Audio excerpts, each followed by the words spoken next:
Well, we got a great turnout today, and that's because we've got a great panelist and a man who's got quite a history in the world of sprint car racing. Still active in some capacity, and we'll dig into that a little bit more today, but really been looking forward to this one. Please put your hands together and welcome today's guest, Mr. Lee Stauffer. Oh, brother, good to have you with us, man. Thanks for coming on board here. I'm very excited. Thank you very much for having me. Yeah, most certainly. So let's, man, you've traveled the country. You've established yourself here in Pennsylvania, one of the most difficult sprint car circuits in the country. You've done it all, been there, done that. How does a guy from Pennsylvania reach that level? How'd you get involved? Because I think in order to fully understand where you are, what you've accomplished, we need to look back in time and start off by talking about a guy named Ed Stauffer. Yeah. I've said for a while, you're only as good as the people whom you surround yourself with. And I tried to carry that through my life, whether I was successful at it or not. Sometimes I was, sometimes I wasn't. And it's a drive. It's everybody knows in racing, whether racing, baseball, football, whatever the sport that you're into, takes a lot of dedication and takes a lot out of your life and friends, family, everything. And my dad was definitely a guy to push the envelope. And I was lucky enough that my dad's friends were very intelligent. I got to hang around a lot of guys when I was younger that most kids didn't get a chance to hang around with. Grant King, A.J. Watson, Galen Fox, built by association really for me with all these great people. And it was a trickle-down effect, and I was very lucky and with all the things that I got to see and achieve. So your dad was, he was what, a machinist at Harley-Davidson? How did he get involved in the whole racing scene? I mean, he was mechanically inclined, of course, but what was his entrance? So I believe, as we all do, younger fellas, it's the racing and girls and some adult beverages and whatever, and we all enjoyed that. We like racing, the competition, and winning. It's cool to win. Winning one time is just cool. How he started out, I think, just like back in the '50s, bunch of guys hanging out. They had clubs that they belonged to. Bob Stewart belonged to the Gents Roadsters Association, and my dad was in a Trone Sunoco. So they were all people that just sort of hung out and kind of collectively kind of going through there. He was in the Army, and he had the best job ever. He was I don't know how he pulled it off, but he would work over the winter, and he would get laid off in the summer and go racing. I still don't know how that happened, but it worked out for him. So it never worked for me, but worked for him. So his foray into the sport, as best you can remember, Lee, who would have been his first regular association, like first crew chief job or crew job when he got started? Yeah, so we went back a long time there.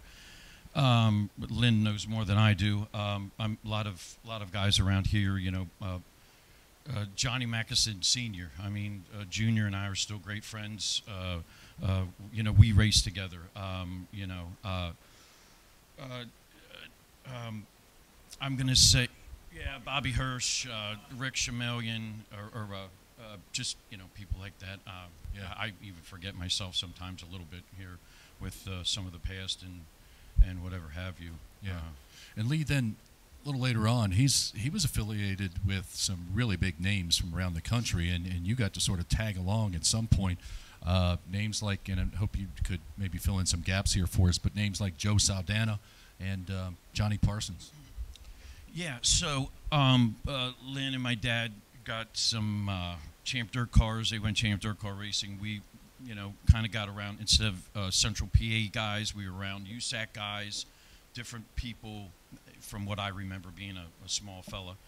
And, the USAC guys were kind of the premier guys back then, and we were just, I believe, coming around and kind of getting into our own, and people were just traveling around. I know my dad and Kenny were going, out of state, and not too much of that was happening a whole lot in that time. I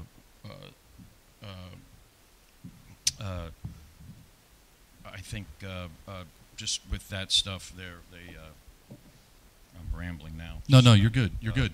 There's a story rambling. There's a story I'd like you to tell. Okay. And there was one particular race, a one-race deal, with a guy who's a pretty household name now. But at the time, your dad was pretty well accomplished, but the driver didn't even know his name, as it turns out. So what was going on there? Yeah. So we were racing for a team out in Tip City, Ohio, Tip Machine and Tool. We had a sprint. Well, first we started with a Champ Dirt car, and then we ended up with a sprint car. Joe left my dad and our team to go work for Galen Fox. I was so young, I actually bawled about it. I cried because I was upset that Joe would leave our team because we were doing so well.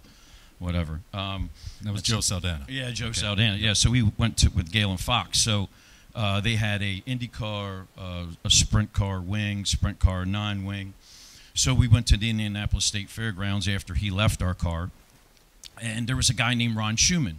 I didn't know him that well. I was freaking 12, and they hired this guy, and non-wing, we were running the fairgrounds at Indy, and we worked on the car. It was a Gary Stanton car at the time. I don't remember. I think Earl Girding might have built the motor at the time, and we were just doing it, something to do. My dad had off work. We went, and Joe was leading the race, and Ronnie Schumann in our car was running third. We had a red flag, and not like I was on a lot of red flags back then. The guy didn't even know my dad's name. Ron Schumann didn't even know my father's name. He's like, hey, you, like, I think the car's pretty good. And he says, going down the backstretch, if everything's going good, he goes, I'll be leading this sucker. I'm like, ooh. Okay, so we get off the red flag. I'm trying to tow the jack back. This jack's bigger than me. It weighs like 4,000 pounds. We're going back, and my dad looks at me, and he goes, wow, this guy's cocky, isn't he? And I'm like, yeah, I would say. Well, they dropped the green, going down the backstretch. He was leading. Got in the victory lane, couldn't believe it. Indianapolis State Fairgrounds, won a race. Ronnie Schumann never knew my dad's name. Not even a clue. He's like, hey, you're not too bad. Cool. Good stuff. Another story I'd like you to touch on for us, just not so much a story, but a remembrance, I guess. You mentioned the association your dad and Lynn had over the years. There was it a 78 Champ car went to DuQuoin? And there was a bit of significance there of that particular car, and to this day there's still significance attached to that. Yeah. So a lot of things that they were doing back then, the whopping old age of 32, 35 they could have been. I don't know. I was, again, little. They got this Champ Dirt car, and then we're going to go to DuQuoin and race it and, whatever. Well, then that's about as much as I can remember that. But we got back, and I remember, this is funny, Bob Benchoff, I believe, owned a car. This is my take of all this crap. Bob Benchoff owned a car. It was a white car, a blue 78, and it had Lynn was painting the headers on this car, and it was blue spray paint. I'll never forget it because I thought it was funny as hell. I don't know, the spray couldn't come out. He couldn't operate the spray can. Who knows what the problem was? But at the end of this, we had blue headers on this freaking car, and it said on the can, on the shelf in the shop, it said "Shitty Blue." So that was that. I don't know who wrote it, but it was on there. So nevertheless, this car, they didn't do really well with it. I don't remember anyway. So they restored it, and it was, I didn't know the significance of it, to be honest with you. After Lynn told me, it was actually very, very cool, where I believe that's A.J. Foyt's first, well, not I believe, but I know, It's A.J. Foyt's first championship car from 1962. Won. He won in that car in '60, and he won the championship. So, and Dad restored that at the shop, and it's now in Henry Ford Museum of Motor Racing. So And we're from Thomasville. there you go. But aside from it being Foyt's championship ride, how about the guys that had originally put it together? There was some significance there, if I remember. So, as a young kid and remembering these names, so A.J. Watson was the car builder. And I like going to A.J.'s shop because he had Indy cars, and, man, there was all this machinery and just metal and race cars, and it was just cool.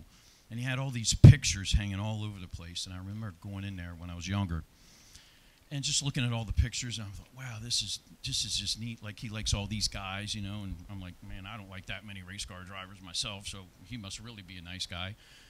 So he was looking at me, he's like, hey, Lee, he said, do you know why we have all these pictures up? Whose phone? Somebody's got a phone ringing. Nobody? We're not going to answer it? Anyway, he said, hey, all these cars that are on the wall, I either built or worked on. And I looked around, and I'm like, oh, my God. Like, famous guys, not famous guys, like really cool cars. And I remember my dad called him up one time, and this is just kind of neat, kind of like levels everything out a little bit, where we didn't have a car working so good. And AJ said to my dad, he goes, hey, Ed, he goes, here's one for you. He goes, I had a car that was in the Indy 500, one won, and one ran last. What did I do wrong? You know what I mean? Yeah. So A.J. Watson, Buster Warkey for building the motor in that car. You know, it just was a neat experience that I didn't know I was involved with as such a young person until I got older, that I could realize how cool it really was. So as a young person, I mean, ballpark it here. You're about 10 years old, and you're in the shop sweeping floors, and then somewhere getting harassed. Sorry. Oh, I'm sorry. Getting harassed. I did do that on. Guilty? Guilty. Anyway, okay. Moving on. My bad. Sorry. So 10, 11 years later. That was no, you're good. An outburst. 10, 11 years later, you're a full-time sprint car mechanic and crew chief. You came about it honestly, so let's talk about your career and some of the drivers that you worked with. Who was the first driver that you teamed up with to make things happen? Well, I don't know if we made things happen, but I was 15 when Johnny Mackison Jr. and I started the second generation, as it were. You know, we're going to do as well or better than our fathers did. He was the first. Obviously, with my dad and whatever have you, we went through that. But I'm probably more known for the sprint car stuff, wing aspect of it, more than anything. But Johnny started, and then right after that, a year later, was the Apple car. So I only really had 1 year and a half with Johnny. Year and a half with Johnny. I'm just gonna go down a list of names that Okay. you and I think have touched on, and if you could just talk a little bit about some of these drivers and the experiences, and if the remembrances aren't there, we'll just move on. But how about Steve Stanball? What was your association there? I still talk to Steve Stanball once a week. He is my plumber. I went to the Steve Stanball plumbing school so I could fix my mom and dad's house when things went bad. Great friend. A good timing. You know, we were a new team. You know, my dad was, you know, just 50 years old at the time. So, you know, he already had his career. I didn't have anything. Steve was just a young guy, never kind of broke through yet, you know what I mean? So it was kind of all, it was all waiting for us. It was just if we could just accomplish it. Yeah. Luckily we did. So that would have been roughly 87 to 91 in that time frame. Yes. And just for perspective, at this point you are 54. Yeah. I mean, today. Did you have to say that out loud? Yeah, because you look great. I meant 34, honey. You're 34. Sorry, Yes. I misspoke. Sherry, I misspoke. Like you're killing me here. Sorry.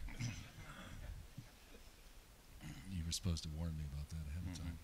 Yeah. After Stamball, you went to work with a guy that National Sprint Car Hall of Famer and a guy who had a pretty profound impact on your life. Whether you like him or not, Fred Raymer. So Fred Raymer came to us. We were evolving as a team, you know, as everybody does, you know. Fred was a go-getter. Fred, what you don't see now, was fun-loving, very off the cuff, you know, just life wasn't so hard then, you know what I mean, as it is now.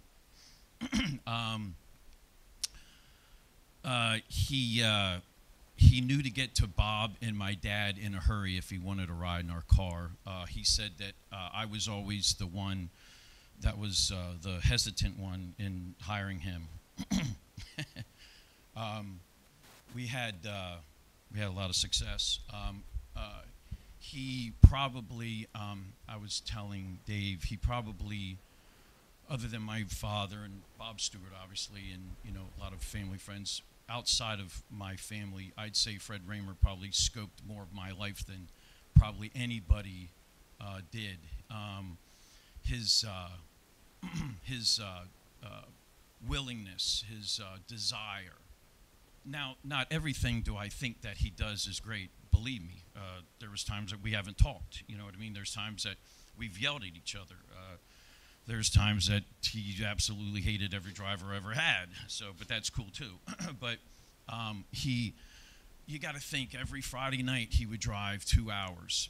People don't have that dedication anymore. Nobody does. Nobody has that in here is, you know, we talk about it on social media. You know, hey, I ran a whopping 7th tonight. That's great. You know, we didn't talk about that shit. You know what I mean? My dad said, we didn't win. Let's go back and win. You know what I mean?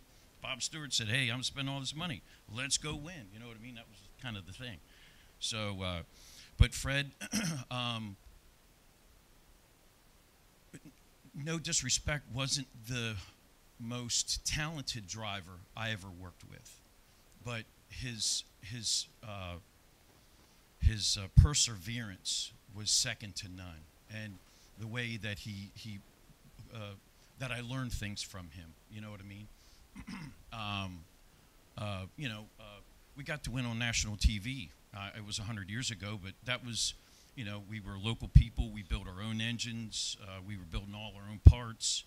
You know, stuff like that where, you know, you don't really have to today because everybody's got CNC machines and you can order everything. But then it wasn't quite like that, you know. And you had to have a little bit of machining ability. You had to have a little bit of knowledge. You had to have a little bit of math in your life, you know, to learn. Lee, talk about that nationally televised win. It was, well, first off, the car. We're talking about, was that the Budweiser car at this point? And we're in the victory, I believe, was 1993. Correct. Yeah. Fill in the blanks for us there. Fill in the blanks. Yeah, sure. I don't know how it came about, but it was always, I was the last to always hear things, but Bob and Dad walked in and said, hey, you're going to Arizona. Great. Why? I have no idea. It wasn't like it was on the internet or we were waiting for speed sports like, you know, everybody did, you know what I mean? So it just kind of came about. We were only going to stay 4 races. The first one got rained out. The second one we won. I was so nervous, I was shaking. I was on my four-wheeler. My four-wheeler was shaking. I thought it was running. I was so And this crazy. was which speedway? Canyon. Gotcha. In Peoria, Arizona. This was part of the Slick 50 series at Slick the time. 50, yep, Yeah? for 2-year series. That was the second year, correct? Second year, yep. All right. So yeah, we won. We had a McCreary tire. We beat Steve Kinzer. He walked up to my dad and said, "Oh, I got beat by a tire." I said some other choice words, and no, you didn't. You got beat, pal. So that was that. So we didn't win the points, but we ran fourth in the points, and then I went to Florida. You had a good bit of confidence by that point. We were, we were working hard. We were building motors. We were building cars. We had a lot of things going on. My dad had a full-time job with what he did at Harley Davidson. Bob had his full-time job. He was running, a lot of companies. Bob didn't even get a chance to come out to the Slick 50 race. He was in litigation with another quarry or something. I don't remember. But it was a shame that he missed out on that, There's his car, doing half decent, running with the Outlaws. Yeah. Lee, there's a constant here. I mean, there's several constants in the storyline thus far, but one of them is Bob Stewart. Talk a little bit about how he came into the picture, how you met him, and what he has meant to you, not only in your career, but as an individual and a friend over the years. So, we live close, and obviously there's a quarry that's close. He wanted some land. My dad had some land. He bought some land from my father. He's a gearhead. He's a motorhead, first and foremost. He's not a Al Hamilton or a Bob Weichert where let's just go buy it and whatever. He wants to build it, understand what makes it run, and see how we can make it go faster. And that helped us too, you know what I mean? Having an engine dyno, whatever. But Bob helped mold me too, thinking of outside the box. And, we were up, here's a good story. We were up at, he flies airplanes, or used to, anyway. And we went up to test, and he says, I'm all, doing my thing and got all this stuff that have everything laid out. And he's like, yeah, I'm paying for this. He goes, I just want you to put the wing flat. So I'm like, why the heck would I do that? That's blah, blah, that ain't going to work. And, I'm downplaying it and whole, whatever, and being an idiot. So after the test was all done, I said, you know what, I'm going to try it. Did it. And actually, it wasn't as worse as actually, there was things that, and I had to say to myself, you know what, you can learn something from everything at any given time if you just open yourself up to do it and not be narrow-minded. Sometimes I get narrow-minded. Well, and I want to talk about that. That's a great transition. But before... Sorry, honey. Before we move in that direction, Bob Stewart's a well-known name throughout the area. But for those that don't know Bob, could you just sort of give them an idea? You mentioned a couple of his businesses, maybe, what his interests are. Yeah. So Bob, as a young child, was always into, he was the oldest of four, was into racing, go-karts, got his siblings into it. I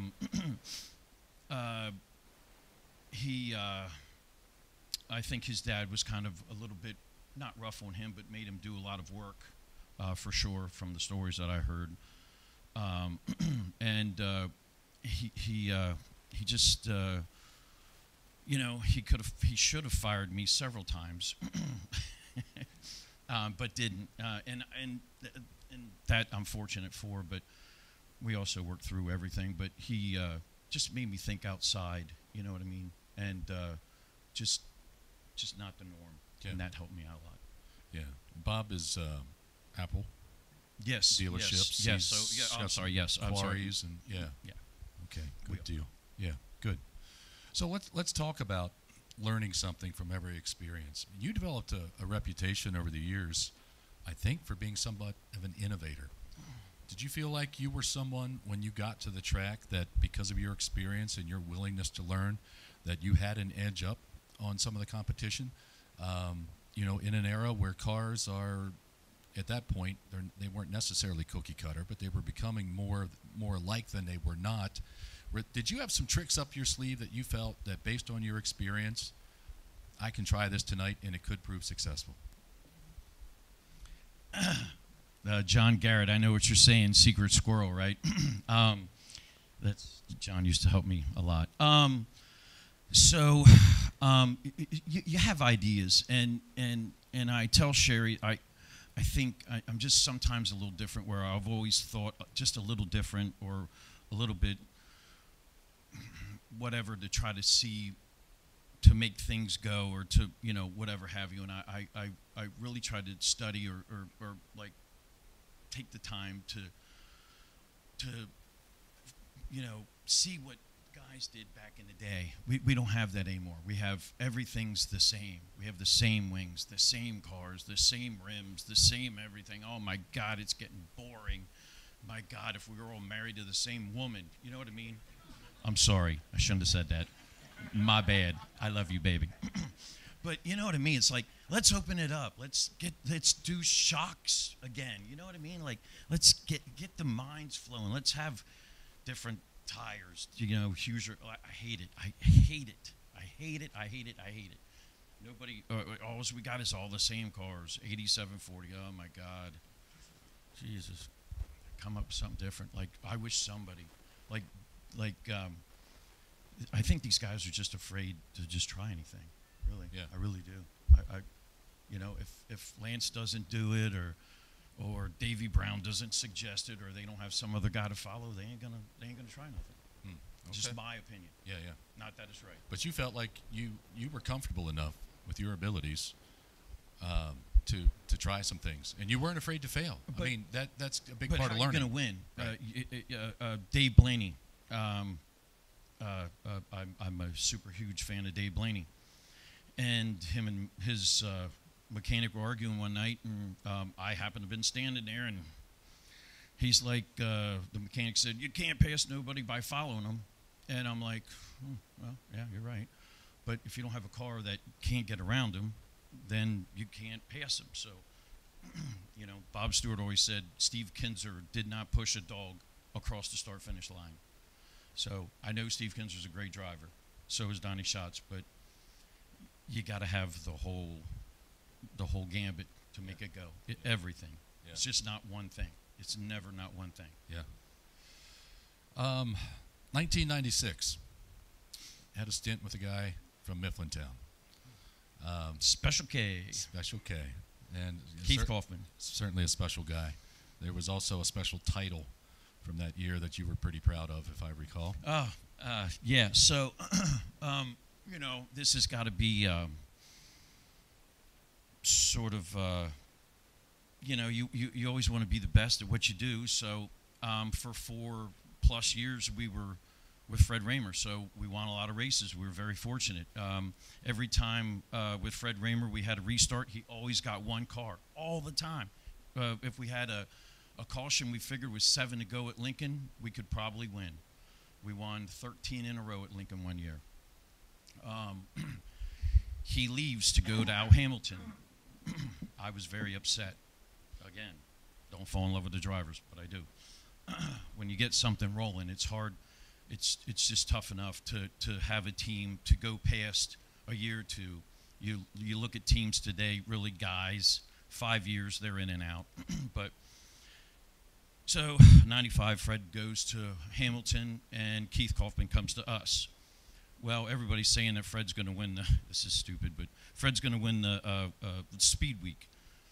And I said, if I got to, I don't know, whatever I got to do to make this car win this Speed Week with Keith Kaufman, I don't care what I got to do. Kill myself, I'll do it. And thank God, Keith Kaufman won the 1996 Speed Week championship, and Fred Raymer didn't. Yeah. So, felt pretty good. It did, but you know, I'm not a millionaire for it, so no, but but it made me feel good. Yeah, yeah. There are a select few that have won the Speed Week title, relatively speaking. So it's a good thing to have on your resume. Following Mr. Kaufman, there was a young and up-and-comer, and I believe this is the fellow who put an end to Fred's 13-race win streak at Lincoln Speedway. Talk about your time with Kevin Gobrecht. Yeah. The first time I heard about Kevin, oddly enough, was Bob Stewart's son, Rob. said his name, and I'm like, who the heck is this guy? And I'm like, why would I be concerned with some guy that runs micros and that would want to run a 410? I didn't know. So that's a lot of stories after that there. Became good friends. There's a reason why they called us the Apple Turnover. Good God Almighty! I think more people have 12 wings in from 1990 than anybody does. I should have took stock in Alcoa, but it is what it is. It worked out. After he left us, he got going better, and we got going better, and it was just a shame. Tim Stauffer. The man from Aliquippa, he's gonna whip ya. I got names for everybody.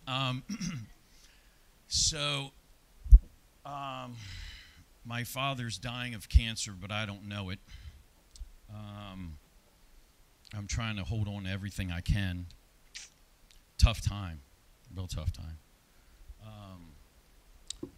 Tim was a good fit for us because my dad really liked him, you know what I mean? But we ran second like 7,000 times, but we never got a win. And I remember some drivers coming down, and one night I was mad. A certain driver in a red 77 and another driver in a white 88. They definitely knew who I was at the end of the night. They thanked him for getting off the gas, getting in at 3 at the Grove. Oh, God, I was so mad because we were probably going to win, but he was a little apprehensive, and we had lap cars, and he won the Knoxville Nationals, and I didn't. So, but, yeah, Tim. I think I saw a quote somewhere. I love quotes. They say so much about the individual, and I think I saw this quote attributed to you. I didn't come here to run second. I didn't come here to run second. And, you know, it's you got to have that mentality. And a lot of people probably didn't like my disposition at the races, but, you know, I didn't get paid a whole lot. And so my wages were what we did at the track, kind of like a driver. So my dad, Bob, I mean, you know, I had, you know, blood dripping off my fangs, you know what I mean? So it's kind of all I know. Yeah. And it's hard to go and just kind of be like, you know, timid, you know? Yeah. But I'm getting better at it. Are you? No. Okay, just checking. And before we move ahead, I want people to really get a hold of this. I mean, there was a stretch from, where were we? I guess roughly 89 through, what was it, 06, somewhere in there. Full-time sprint car crew chief was your occupation, and it was year-round. Yes, it was. Yeah, I mean, so it's not like you're bringing in, you know, you've got other streams of income. This is, like you said, this is why you're going after it. Aside from your competitive nature, aside for a desire for excellence, it's hard to say that like I even like Steve Kinzer, like Donnie Schatz, like night in, night out. How do you have like it's hard to dig deep inside of yourself and say, you know, people, oh, you know, you got lucky the other night, you won. You know what I mean? Well, how do you know really how many, you know? It's hard to win a race. You know what I mean? Like, so, you know, like, I don't know. Just, it's tough. Yeah. And I want you to talk about that. I've heard you say it's difficult to win a race, but then to win multiple races, you know, does that first win, does that give you a taste for it and then sort of provide the drive? Man, it's sort of a high, yeah? Oh, my. It totally is. It's whatever your first thinks that's really cool in life, it's that, you know? It's a drug. It really is. Yeah. After Tim Stauffer, there was a driver that came to the Apple car that I think a lot of folks have so closely associated you with over the years, Greg Hodnett. Talk about his emergence, his arrival on the scene, and maybe your first impressions and how that whole arrangement went down. Sure. Yep. Hmm.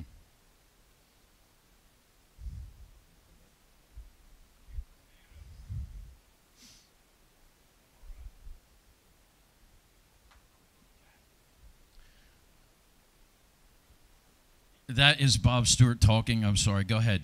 I'm trying to pay attention here. I haven't much in years, but I'm trying now.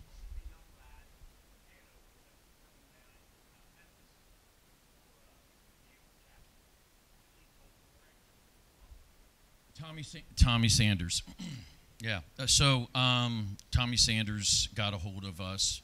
My dad's ailing. Thanks, Bob. Thanks, Bob. And I just wanted a driver to win the Knoxville Nationals. Is really all I wanted. I just wanted to use him and toss him aside. Really. I'm sorry. And I told him that. He knows it. So the week before we go out, we had quick time a week before we went out there. We were 0.6 quicker than anyone. I called my dad and I'm like, holy shit, this guy can run. You know, we got a shot. Fortunately, my father passed away, and we ran 12th. But we were together 12 years.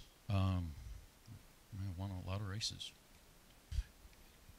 You talked about earlier today, Lee. You talked about trying to come up with a fresh approach to the car. What can we do? How do we go faster? How can we win this thing?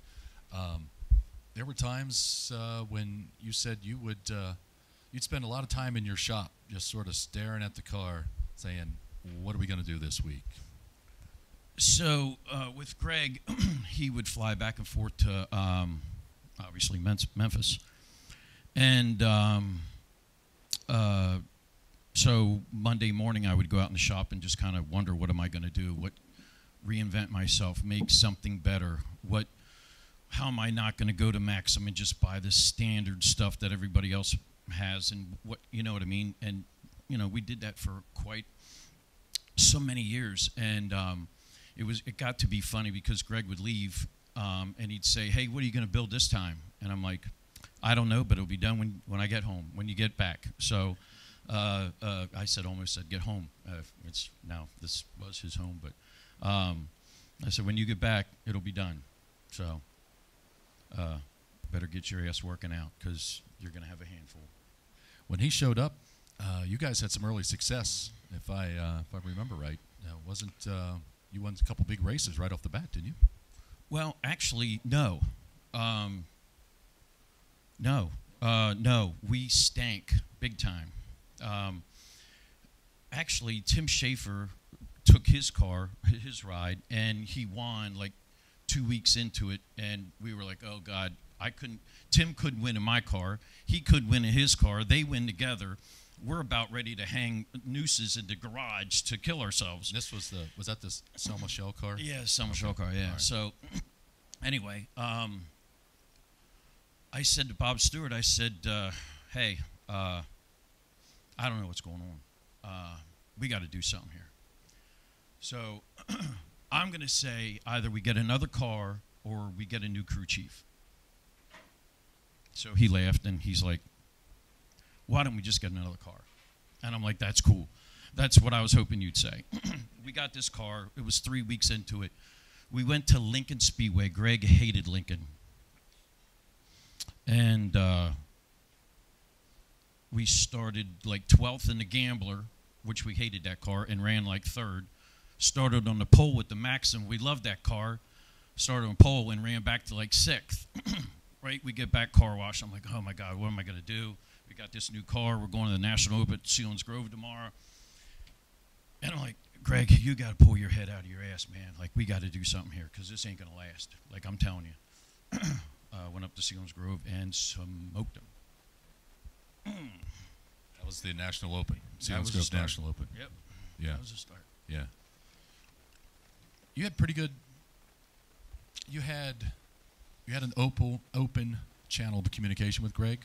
Is that fair to say? You guys were pretty straightforward with one another? That would be fair to say. I'd say anybody with me is open. Yeah. It's fair to say. Let me read you a quote from Greg Hodnett. Oh, boy. No, and I think this is it's quite a compliment, really. Greg Hodnett on Lee Stauffer. Lee has a really good eye for seeing what the car is doing on the track and making the right adjustments to make the car faster. That isn't always something you can find in a crew chief, especially if they haven't driven before. How did that skill come to you, not having driven before? How is it that you can look at a car? I mean, it's not something that's common to every crew chief. No. When your dad's yelling at you all the time, you learn something. It's for me, I always thought it was like a sense of urgency. You know what I mean? I was never good at football. I wasn't not a big sports nut. I wasn't fast and stuff. But racing, I sort of took to. And I thought I was kind of fast at it. So I wanted or needed to do whatever I needed to do to get myself to make things happen. You know what I mean? Like just stay diligent. Just, you know what I mean? Like, You studied your craft. I tried a little bit, but really, a little bit. But you know, one of You- the coolest you things laid is for hours we have on the floor. this to look back on, and what those guys. We have all this history here that you can learn from it. You know what I mean? Everything. There's things that I applied on my cars today. I was showing Sherry. Kenny Weld said it was the dumbest thing, and Grant King said it was the dumbest thing to have a front bumper on a torsion rack. And if you go over to that 91 car, I know I'm weird, but there's no bumper on a torsion rack. So if you hit some, you know what I mean? So when Brian Leppo drove my car, I said, hey, the front wing ain't going to come down. So we can still finish the race. That was my point. The front wing won't come down. Let's keep on gassing her. Well, we took the fence down, but not with Brian Leppo, but nothing else. You know what I mean? Yeah. You mentioned Kenny Weld. I'm going to back up just for a second. I forgot to mention this. 1973, your dad had an affiliation with Kenny Weld. They had a pretty good year. Yeah. Again, I was very young, but they won 46 or 47 features that year in the Bob Weicker car. That's a lot of racing. That's a lot of wins. You have, and then you had great drivers. Case in point, Van Dub May, Jan Opperman, Bobby Allen, Steve Smith. You know what I mean? They're starting 16th. Half these guys don't know they started 16th to win races. Yeah. So, and that was the year Weld won the Nationals, right? Knoxville. Manzanita, Williams Grove, and Knoxville. I'd say that's a pretty successful campaign. Yeah. So Greg was with the team a relatively short time there, and then I think there was a guy named Dave Haight came in after that. Greg wanted to go back World of Outlaw Racing, so we hired Dave Haight for 12 races. Kind of one of those things, kind of didn't materialize very well, and then we got Tyler Walker. And you have said of Tyler Walker. If anybody remembers those times, whoa. Yeah. Where does Tyler Walker rank on the talent scale? Well, I know everybody's going to hate me for this, but he is literally single-handedly the most talented sprint car driver I've ever worked with in my life. Why is that? What did you see in him that maybe others lacked?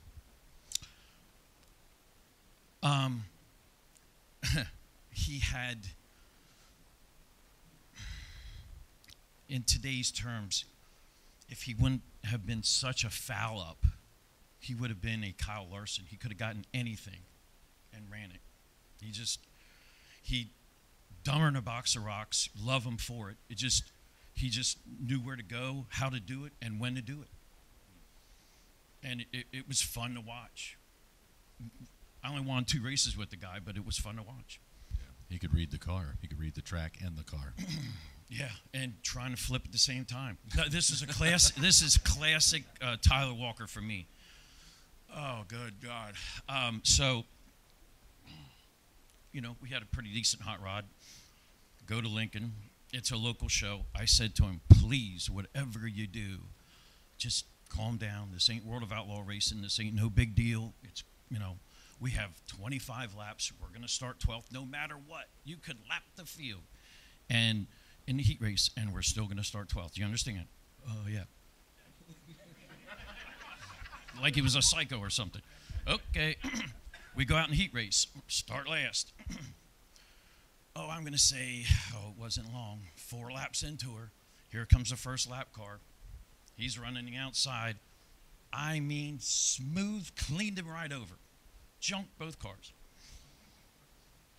I said, oh, good God almighty. I said, he come in, I said, put some more choice words. I said, I ain't got nothing here. What are you doing?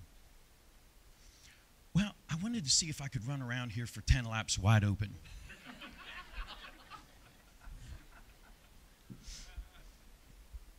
And?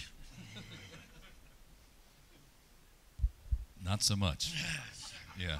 But he could really wheel a car. Yeah. I wish he wouldn't have gotten himself so much trouble. Yeah, that wasn't pretty. That wasn't pretty. He was. We used to sit on the backstretch at the Grove in the pit grandstands, and no one at the time, when he was in town, he might have been running the Keen car then, I forget, but no one threw a slider through 1 and 2 like Tyler Walker. I had a brand new car. Oh, I was so proud of this thing. Brand new motor, brand new car. Man, we're going to kill him. Time trials were like World of Outlaw, Williams Grove. We're second or third quick. I'm feeling quick time. You know what I mean? I want to shine like a star. Going down the backstretch, never turned. That sucker got out of there so fast, you should have had a stewardess on it. So a bunch of officials came down. They're like, oh, something broke, something broke. Yes, it did. His concentration. Good God almighty, how am I going to explain that one? And such is Tyler. Yeah. He was fun to watch. I'll give him that. Next in line was round 2 with Mr. Hodnett and a change of venue. Round 2.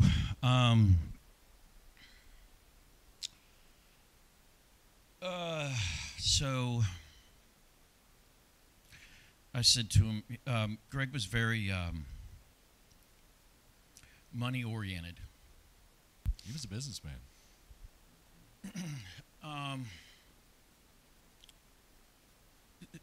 Yeah, but sometimes we don't get to race cars forever. So, you know, just sometimes, you know, you got to let it go a little bit, but whatever. That's what he decided.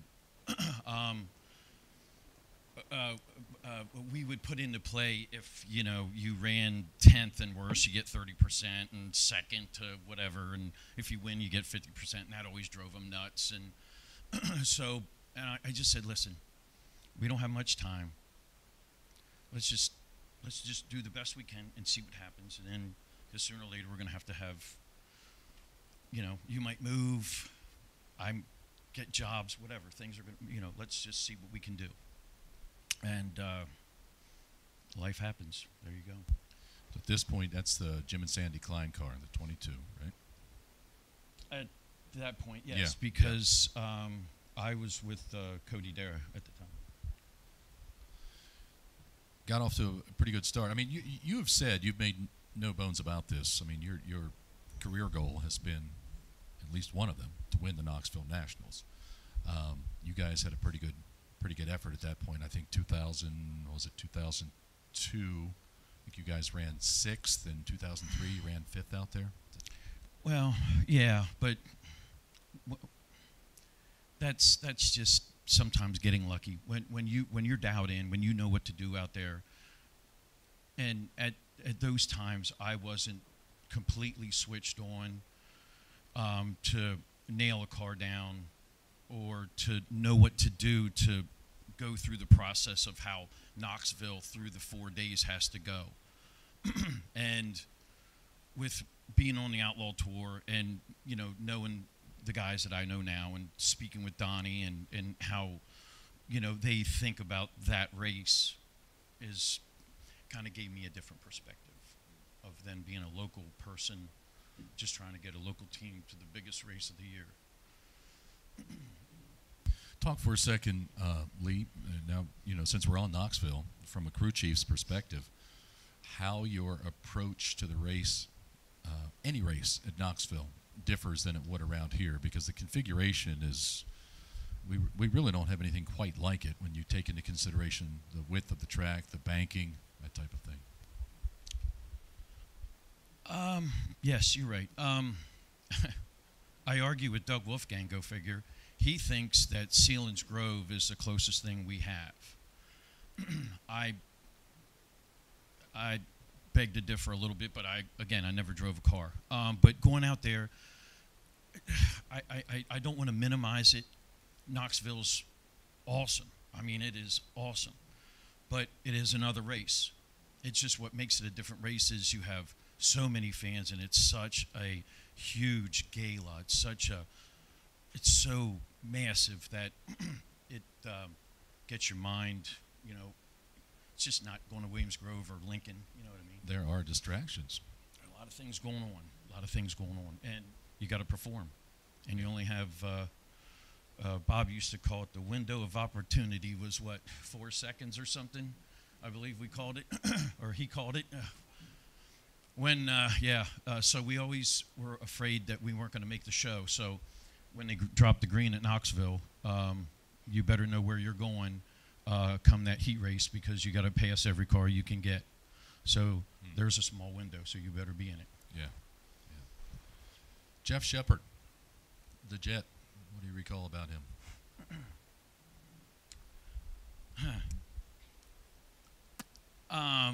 I was looking for a driver, and there was other entities around that, but I said one time that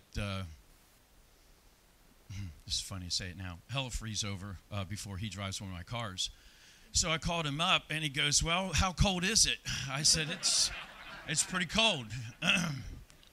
So we froze together.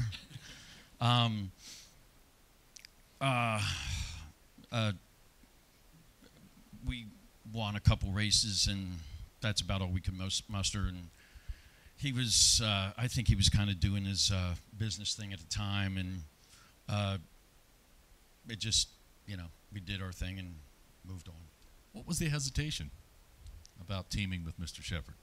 Just, well, you know, my God, if in all due respect, if I could get a motor to run as hard as his mind and mouth worked, we'd win everything. You know what I mean? So when you got to be a crew chief and battle a driver or whatever, you know, it's kind of like being married. You gotta get along with all the people on your team, and there's a big dynamic. You know what I mean? Yeah. So you know, Brian Lepo, Chad Layton, they were I believe next in line. Brian. He just brings a smile, a natural smile to your face. He sometimes, like, you know, when you think you're in the thick of things with him, and he'd be like, hey, you know that one friend that you had? He's sitting up in the grandstands up there. And I'm like, you're looking around? He's like, yeah, you know, it's a caution flag, you know. Okay, cool. Groovy, man. Like, okay, I'm into it. But he was a lot of fun. There was, we wound up at Williams Grove, and I was very happy, but, you know, we had to race the next day, so I was never one to, you know, confetti and, you know, crazy. You know, we had to get back to shop and work, and I got into the car wash, and there was like 5,000 people there. And they were hooping and hollering, and it was a party. I couldn't even get the car washed after we won with Brian. It was a lot of fun. Great family. It was a nice mixture, you know. So then we brought in Chad Layton. Chad was good for us. That was our last driver of the Apple car. You know, drivers have different styles. They have different personalities. Some, talk a lot. Some clean. Some don't say anything. Some don't come around. Some, whatever. Chad, he was just a good guy. Just nose to the grindstone. Just wanted to work and thankful to be there. Really was. Yeah. I don't have the running order for the rest here. We have probably another 8 or 9 drivers we want to talk about that you've worked with. So you might have to guide me through the chronological order. Oh no, we're good. Trust me. Any questions so far? I'd like a question or two. Hey, Lynn, how you doing? Lynn's going to hold off till later. Where's my mother-in-law at, honey? Where's she at there? I got to act on my best behavior. I don't know. Hi, Deb. My favorite tenant of all time. Go ahead. I'm sorry. No, sorry, man. Let me throw some names out there, and we'll just run with it. How's that? Okay. Bud Kading. Bud Kading. How'd that happen? Fred Raymer again. 1993, I'm 25 years old, I got a mullet. I look like John Bon Jovi. I think I'm cool. I'm not at all. At all. And I meet the Kading clan. We're in a bar. They have all the cool dress on. They have their hair's done. They have gold jewelry. They're like Indy 500 or Indy car, but in sprint car, or like the Daytona 500 in sprint. You know what I mean? Like, they were just cool. So they're from California. Yep. And you met them when you were in Arizona with Fred? Yep. Okay. And I don't know. We just hit it off. Crazy is one. All of us. We birds of a feather, really.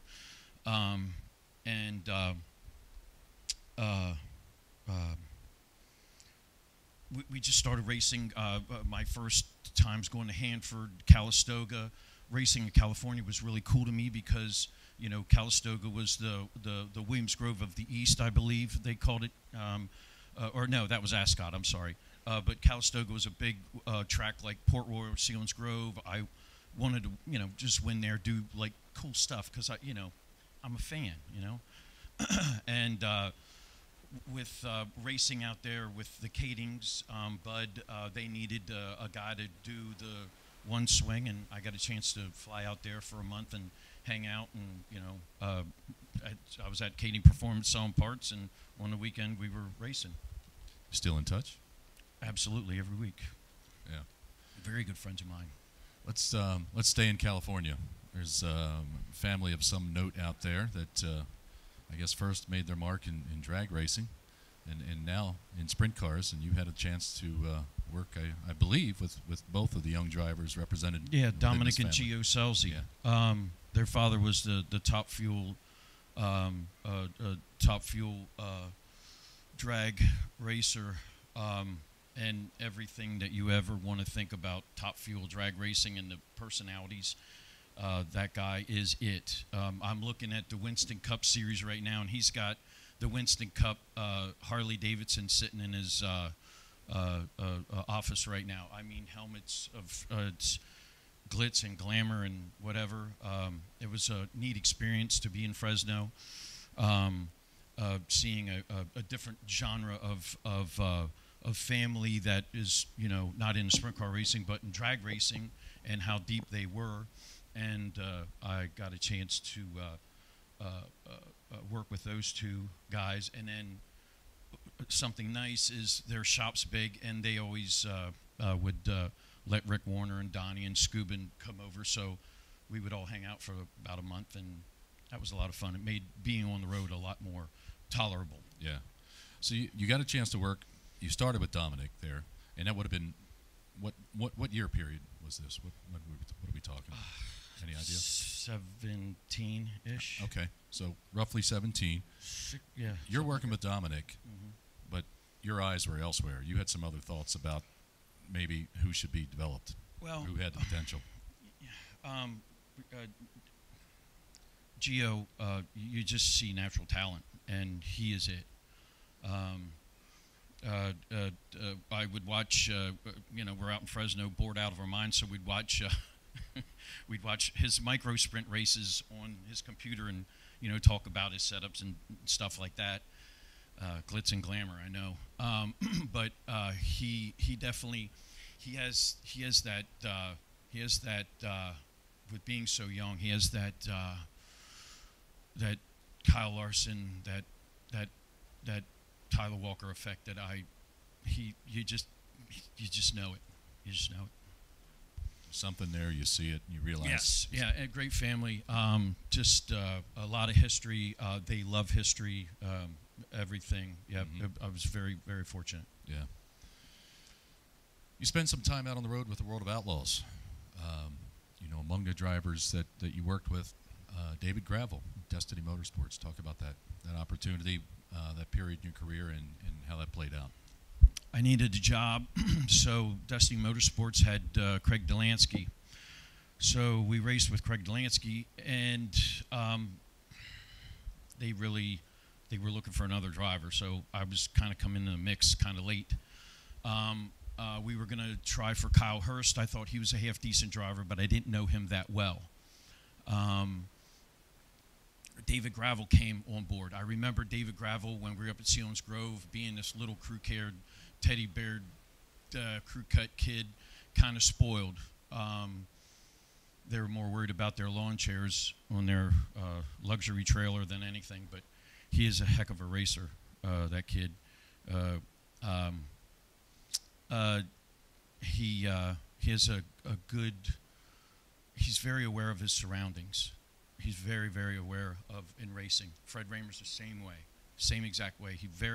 You know what's going on around you at all times, and he's one of those guys, David Gravel. You were working with another guy. It was almost like I don't know if we call it a co-crew chief arrangement, but a sprint car mechanic of some notability on that team. Talk about how that played out for you. Scott Bennick was like the team manager, and he asked me to come aboard to help. I don't know. I thought it'd be kind of hard to have two crew chiefs, but it worked out for a little while, and then I had to go. And from there, you went to Brad Sweet with Casey Kane. How'd that play out? How'd that come to be? What were the contacts there, and what do you recall about that? So Casey used to run in here through his early career. Justin Adams, we've been good friends forever.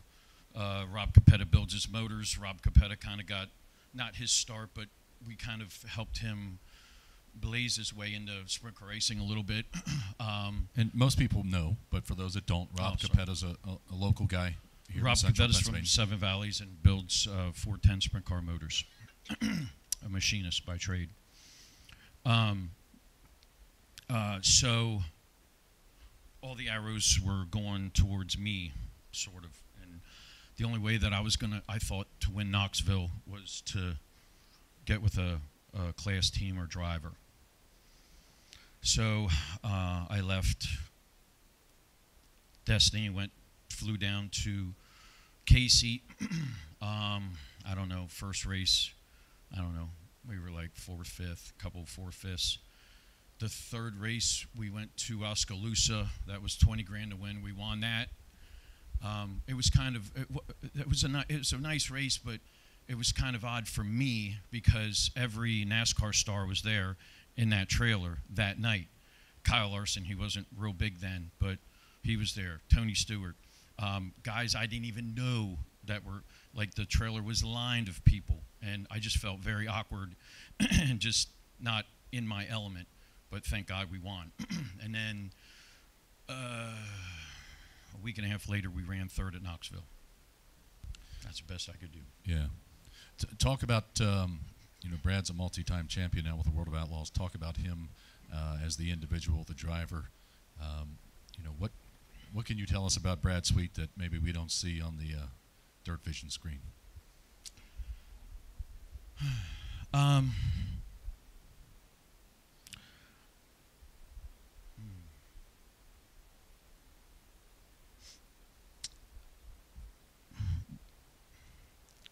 Brad is, he was actually, he was born with a degenerative hip. His left hip, he can barely walk. He can't even push the brake pedal. So when I first got with him, I asked him, I said, how are the brakes? And he goes, oh, they're great. And I could touch the brake rotor. I said, well, obviously you can't push the brake rotor or the brake pedal.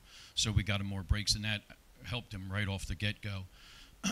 Brad, very methodic, and some guys have to just know why. Like, why did something happen? And that's cool, but sometimes you just got to let it go and just say, hey, it did, and so be it, and maybe we can recreate it and move on. You know what I mean? So I only had a year and a half with him.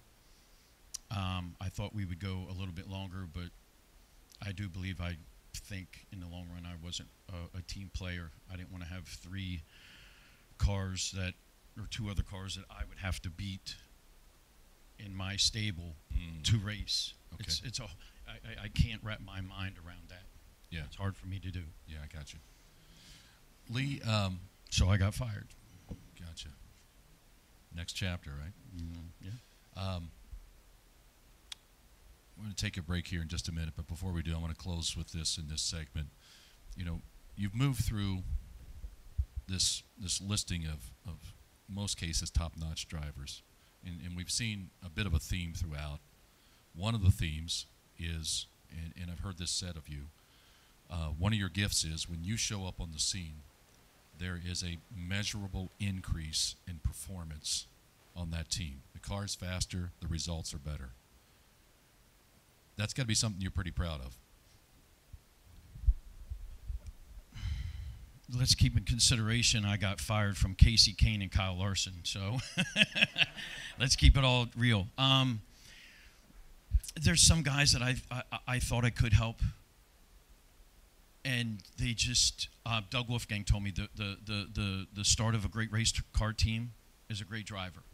So you can only do so much, and it's a great compliment, but I haven't with everyone. I've tried, but it is a great compliment.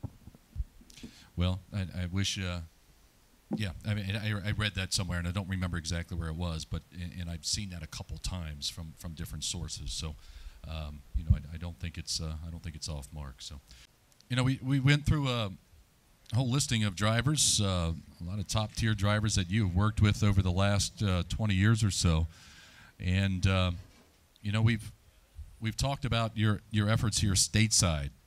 But you know, you've spent some time down in Australia and met with some success there. Talk to us a little bit about your experience in the land down under. Yes, there you go again, Fred Raymer. So this is kind of a cool story for me too. Australia's cool. You know, it's somewhere different to travel. Obviously, you know, people like to, you know, travel and have a good time, whatever. But, you know, I had to go down to make a little money. But anyway, Fred Raymer, believe it or not, this is odd, but it was the beginning of the 5th year, the 12th race that he quit us.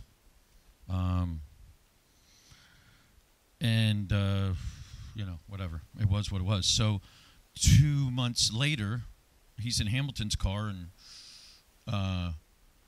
we got Special K in our car, and he says, hey, he goes, I'm going to Australia. Why don't you come down with me? I need a mechanic. And I'm like, you just quit my car. Like, why would you want me to come down and help you? And you got your hero mechanic, Moon. Take him down. You know what I mean? Whatever.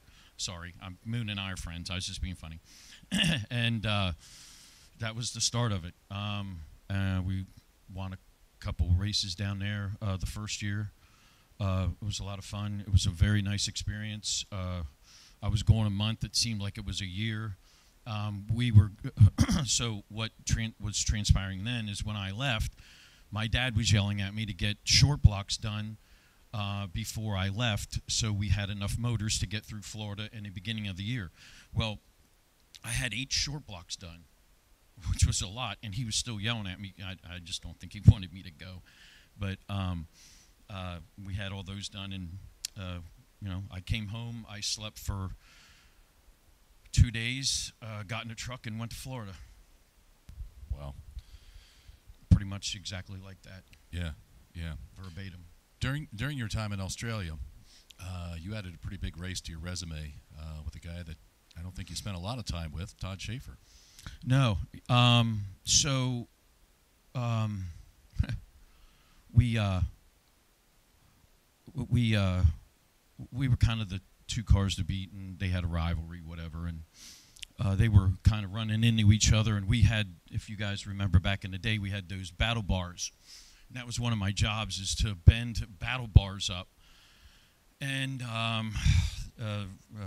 Fred and Todd Stauffer were running into each other, and we were paying for it and fixing it. Bob was paying for it, we were fixing it, and my dad was 6'4", if anybody remembers, and he walked up to Todd and Fred, and after Hagerstown, there was a picture of, I think, Fred running Todd over, and I know I wasn't going to screw with my old man, but he looked at Fred and Todd and said, "Are we done? Because if not, I'm going to make her done." And they were done. So anyway, I don't know if Todd probably never really was a Lee Stauffer fan, because I was always, in a different car. But we went down to Florida, Australia, and we went to the track, and I thought I was okay, And Todd started bitching about me. So I said to Fred, I said, "This ain't gonna fly, because he's gonna get the wrong end here. You hired me. He's just here on a holiday." So Fred was skipping around. I was acting like a 5-year-old, and it worked out. And I just told the driver, I said, "We're going to do her my way, and that's the way it is." And luckily, I had the confidence that night, and we won the Parameta Nationals.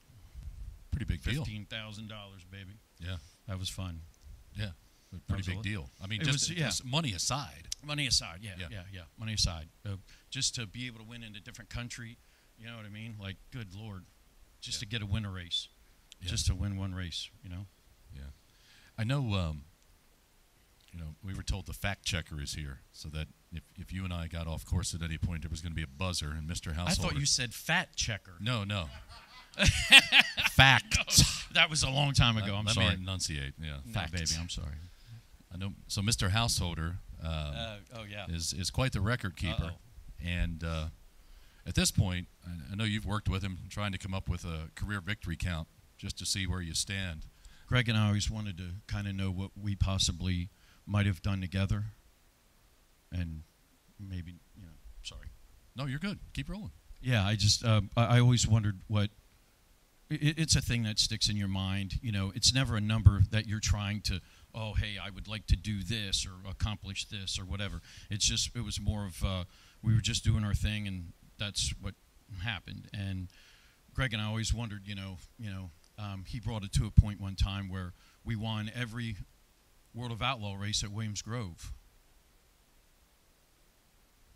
That's pretty cool. Yeah. Last count, you were, since you began your career, affiliated with the team, working on the car, you're up over 300 victories? Yeah. Brian helped, I think we have around 325. Plus whatever happened in Australia that you don't remember. You make that sound dirty. You're welcome. Yeah, thank you. Yeah. Hey, baby.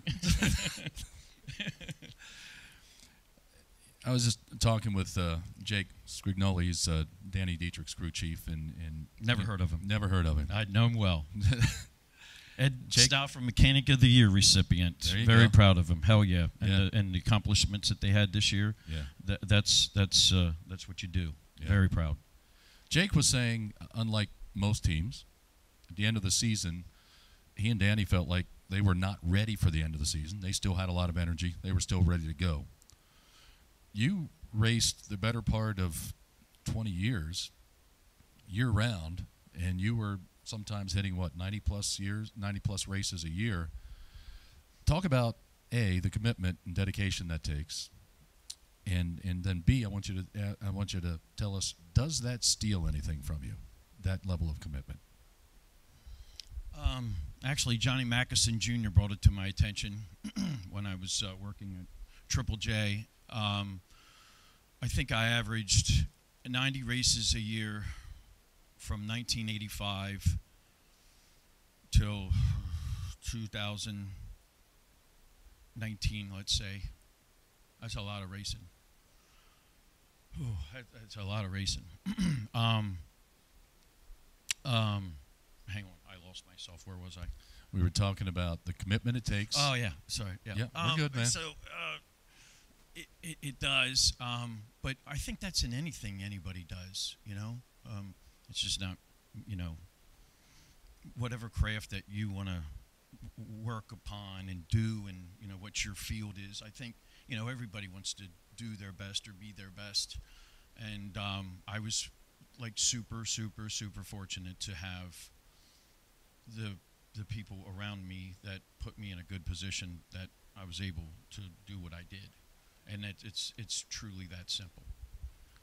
To race all that, to have a career, to, you know, to win a couple races. Everybody knows in here it's tough to win one race.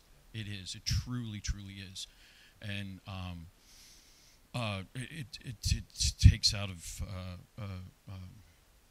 I mean, two of my best friends died in racing. Watched my parents die. But that's in everything that we have today, whether it's baseball or whatever. So it's, you know, just a love of anything any particular person has, and this was just my thing.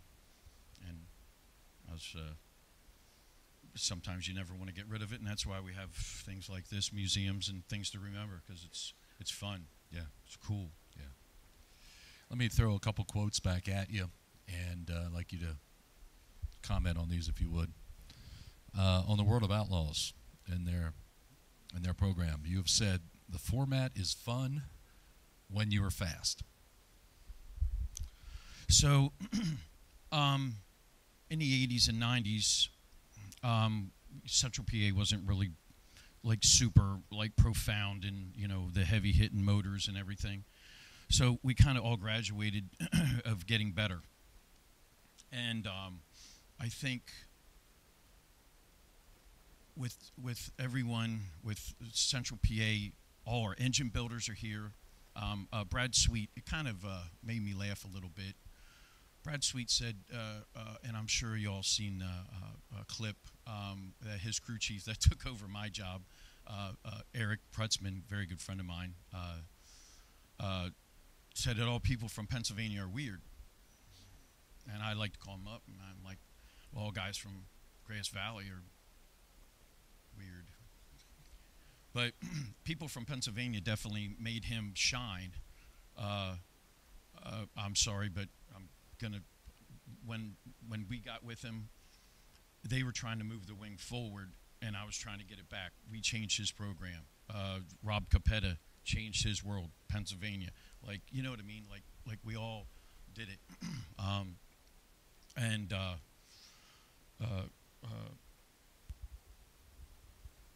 you mentioned Eric. Eric's a Pennsylvania guy. Yeah, he's a Pennsylvania guy. So I lost my track again. Good Lord. We were talking about format, fast, and then Brad. Yeah. So staying fast. People would ask me in the 80s, oh, why aren't you fast enough when you're building your own motors? And man, we were learning curves and whatever, and just, you know, evolution, evolving through how we did everything. And I think we were in the Forerunners. Bob made us into the Forerunners because we got an engine dyno. We were, you know, my dad knew how to do shocks, and they were pushed by mechanical things, engineering things, mathematics, things of real world stuff. You know what I mean? And when you're fast, you can prove it, and it's cool. So you don't have to worry about starting in the back a little bit. You can, when you're in tune, you can make it up. One night that I threw away, it's so stupid. The J&S car. We didn't time in as I thought we should have timed in at, and I was mad.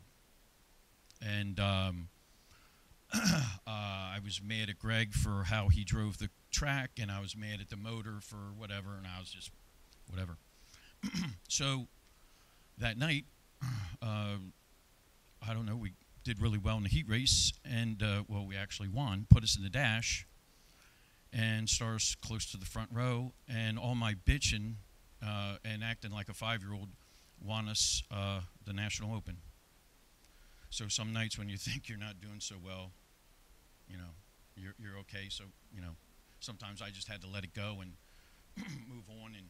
But with the World of Outlaws, you can have those nights when you're on and you feel it, and you can night after night when you get clicking, you know what to do, and that's so fun because then that brings your confidence up, and then you're moving, you know.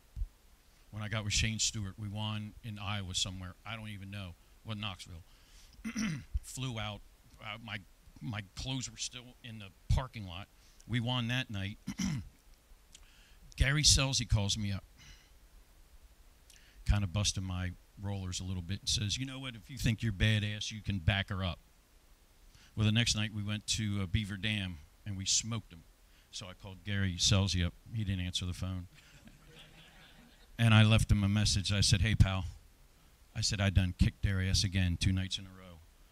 I expect a phone call back. 2 minutes later, he called me back.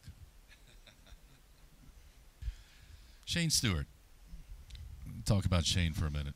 When I met Shane, 2001, I guess, he was a crew member for Andy Hillenberg on the World of Outlaws tour, working for a guy, and to this day I don't remember his real name, nor do I want to know it. He just went by Diesel. I don't even know his name. Yeah, that's the beauty. That's the beauty of it. Then, you know, some years later, he gets behind the wheel of a car, and he's done pretty well for himself. I mean, he shows up at Williams Grove in Bernie's car, sets a track record. He's won, you know, World of Outlaw races, 360 Nationals.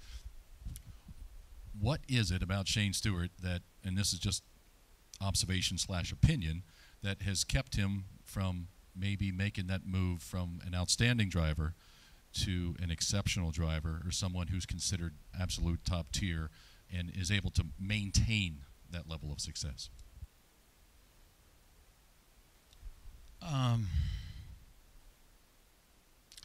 If I could put this in a very respectful way, sometimes people's demeanor doesn't warrant you to go further. So when you're, sometimes, you know, you can,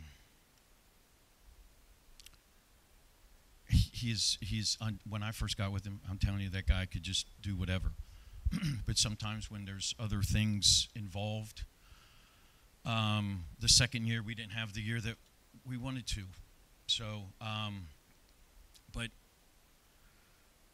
a lot of drivers, I mean, Shane has so much success. It just, you know, sometimes it's just, man, right now the younger kids are just coming in full force. I mean, like, you're old if you're 19. It comes back to the so chemistry and the relationship factor. But Shane that you had a hell about. of a career. You know what I mean? Tyler Walker, he had an okay career. You know, he just, you know, sometimes zigged when you should have zagged. Yeah. All right, another quote for you. Father-son teams don't work. That's me. I said that. Because hell no. every father thinks his son is Donnie Schatz. Every damn one of them. What more do you need to say? How do you move? How do you move your beyond kid that? sucks. No, he don't. You're fired. See you later. That's the Lee Stauffer we all love. Yeah, but that's the truth. Yeah, that's the truth. You've said the racing world is a tiny little box with a million guys in it. Talk about what that means within the framework of the racing community. So I'm old. I don't think I'm old. But I didn't start. My dad threw me in when I was young. So, guilt by association. I just wish the public, the racing guys would just have someone to follow or something different, you know, like just to change the mold a little bit, have some fun and just, you know, explore some things. newly. You know what I mean? Like, I really do. Your dad aside, across your career, who's taught you the most? And I know you said Fred was a big help to you and had a great impact on your life, but you're from the crew chief angle. I know you really dug in. You taught yourself a lot through trial and error. You had your dad to help you out, but aside from that, was there anyone that really helped you along? I can't really say crew chief wise. I mean, obviously like the big three in my life: Ed Stauffer, Glenn Rudiso, and Bob Stewart. You know what I mean? If I didn't have those guys, I wouldn't be anything. So yeah. When I wronged, they righted, and luckily, when I was thinking a different way, they brought me back to think the right way. So Yeah. that's Well said. Well said. Lee, I guess in recent years, you've sort of had a reputation for helping some younger guys move along, doing some consulting. You worked a little bit with Tucker Klossmeyer, teams of that nature. When you look down the road, how involved would you like to be with the sport? And is there anyone that you say, yeah, I'd like to work with them? Wait a minute. Okay, this is all right. This is hypothetical. Yeah. Right? So the racers, the racer never comes out of a racer, never.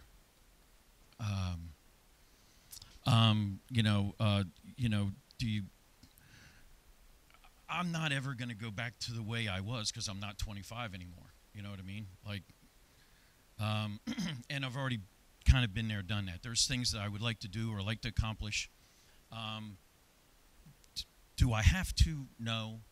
Would I like to? Yes. What's the future? I don't know. But, I don't know. I don't know. Okay. So if we look down the road, and you are involved to some degree, what's left? What box do you want to check?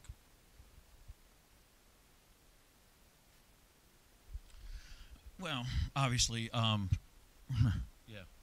obviously, I want to win Knoxville Nationals. I mean, because sorry, you were baiting me, and I couldn't get into the trap. But you should have hit me. I got it now. Sorry. So the Knoxville Nationals, yes, obviously. So my father won that back in 1973 with the wing. Without a wing in 74, he helped Kenny, I think, or vice versa. Don't remember. Close enough. But I would have liked to have been one of a father-son duo to win. There's not many of them that can do it, but I would like to do it myself. But for me to do that anymore, it would take a lot for me. Starting, it'd just be another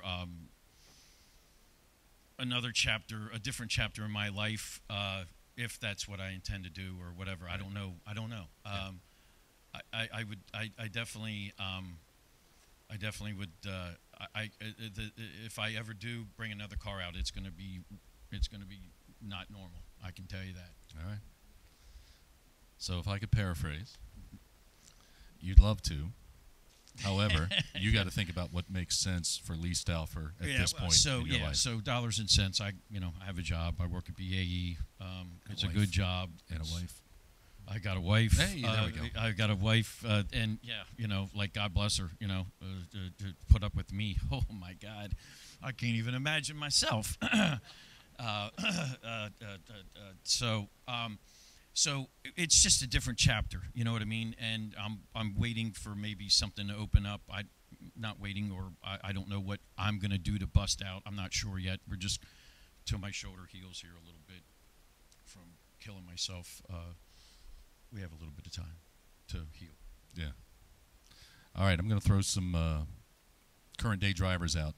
Just get your thoughts. We're on the record here. You know that. Yes, right? I do. So I don't know, man. You can say pass.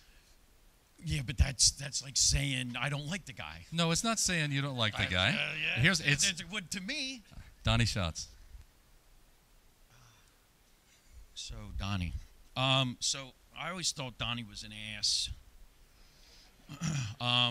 But he had every right to be because nobody can run the bottom better than him.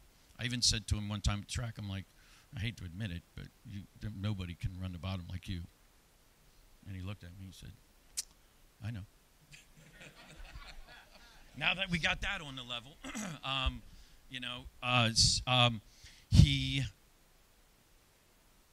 he's another kind of like looked upon like Fred Raymer kind of guy where he generally, you get him off the racetrack, and one of the coolest, caringest guys,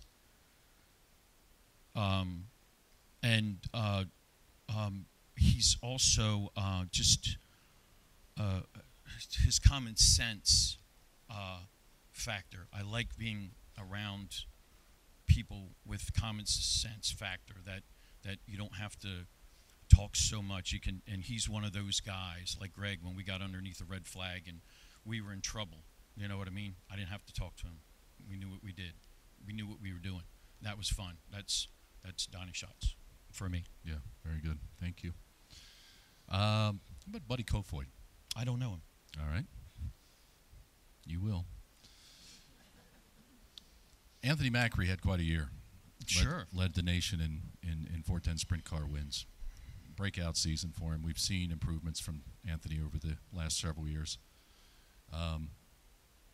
Does he have what it takes to go national if he wants to, based on what you've seen? Well, here, let's start out this way. I worked on the 22 car with Greg, obviously, and he was just a little kid, I don't know, 14, 15, I don't even know how old he is now. I remember I never even knew he wanted to race. Nick would walk around the track, and I'd say, hey, you want to talk about something? Nope, you're busy. You just keep on working. Just win. Okay, so I never hardly talked to Nick much. And I used to make fun of Anthony of wearing baby blue socks and pink shoes or whatever the hell we had on at the time, just for fun. They wouldn't talk to me, so I thought I'd talk to them. They learned something. Obviously, he has talent. It's first couple years. I don't know. I wasn't around to see what he was driving prior. I was on the road, so you kind of lose track of what happens in your local racing when you're out on the road. I know it sounds weird, but you do. You just, half the guys that come on board, I didn't even know when I was out on the road.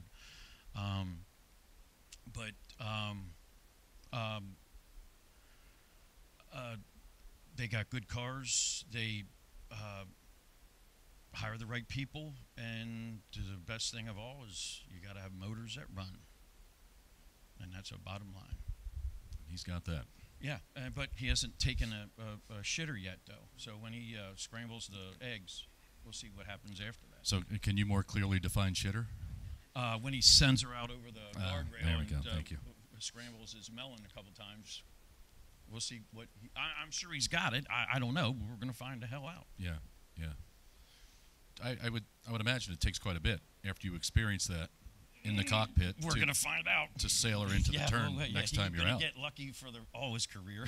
Yeah, yeah. All right, Nobody has. I want to throw a trivia question out here real quick. Oh, no, and you're aware of this, so you don't have to participate. Okay. Mr. Paxton, you're out. We talked about Anthony's stellar season. This year, he became the fourth driver ever to claim his first 2 World of Outlaw wins in consecutive starts. The first was Doug Wolfgang at Skagit, 1978. Steve Smith did it in 1978 at Lincoln. Anybody know who the third was? He did it in 1979. Mike Winslow, Lynn Paxton, and not only wake up, Lynn. I was gonna say Bobby Allen. And not only, and I'd like to just seriously take a moment to applaud Mr. Paxton for his efforts here, because this is what separates the men from the boys. Not only did Lynn Paxton win his first 2 outlaw races on consecutive starts. He is the only driver to win his first 3 World of Outlaw wins in consecutive starts. And while Doug Wolfgang, Steve Smith, and Anthony Macri won their first 2 at the same track, Mr. Paxton won his first 3 at 3 different tracks, 5 Mile Point, Port Royal, and Williams Grove. That's getting it done, my friends. Nice. That was the only time you were there? Yeah. I couldn't find it today. I couldn't find it yet. You found the victory lane, though. But I think, if I remember correctly, we were good, but Sammy was a little better. Sammy didn't win. You got to finish. Amen. That's right. Good for you, sir. It was 43 years since anybody had won their first 2 consecutive. Lynn did it in 79. Is Don Robinson here? No. Lynn, how many wins did you have in 1979? It was at least 26. I know Don knows for sure. I think it was 26. Yeah, that was quite a year. All right. You're back on. So I'm going to throw another. This is what my dad threw me in when I was 10 years old to hang out with. So just so you know my background. No farting jokes. Go ahead. I asked him about his Burt Jones pajama. Nobody. That's so. Oh Jesus! I'm 7 years old. Where's my little wife at? I don't know. She's probably in a can. I had pajamas on. My dad was a Baltimore Colts fan. Now they're called the Indianapolis Colts. And the driver, the quarterback, his name was Burt Jones, number 7. And I had the footy, the little footy PJs with the lid on the back, and God, yeah. So that was me. Yeah. He had a rifle for an arm. Yeah. You made a hit with me. Yeah. Why? You like Pittsburgh or something, don't you? Yeah. Anyway. I get to Baltimore with them, and I wasn't allowed to root for Pittsburgh. Is that true? Yes. I forgot about it. Okay, moving on. Moving on. All Baby, right. moving on. Bobby Allen. Bobby. Roberto. Talk to us about Bobby Allen. Bobby Allen. So, my father said if Bobby Allen would have been organized, Maxim, Gambler, no other car manufacturer probably would have been ever started. My dad enjoyed Bobby very well. I think my father put Bobby in his first car, the 456, 100 years ago. I don't know nothing about that. That's all I can tell you.